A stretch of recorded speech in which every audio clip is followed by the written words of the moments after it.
আমার কষ্টের কথা কই না এর বয়সে কাকা আমি মানুষের হাতে পা ধরলেও বাসের মধ্যে উঠে পা ধরে ভিক্ষা পাই। সবাই দেয়, ভিক্ষা দেয়, ভালো মতো দেয়।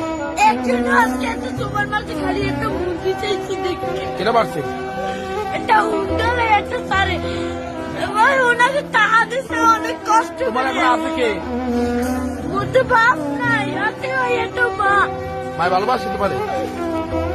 মাই বিষ্ণের বইরে রয়েছে কাকা মা যদি ভালো না বাসতে ওই টিভি আমি হালাইয়েছি না আর একটা বিয়ে করতে হেলে মায়ের গর্ব ছিল হেলে একজন বড় করতে না। মায় ভালোবাসে, ঠিক আছে। তুমি মায়ের ভালোবাসো না? আমার মায় আমাদের একটা মুরগি খাইতে চাইছে একটা সাড়ে চার এই যে চাই লাগছি মুরগি চার আমি তো কেচারে কই না কষ্টের কথা। লেখাপড়া করো, মাদ্রাসায় পড়ো। সকালবেলা পড়ি এই বিয়ের বেলায় এই টাকা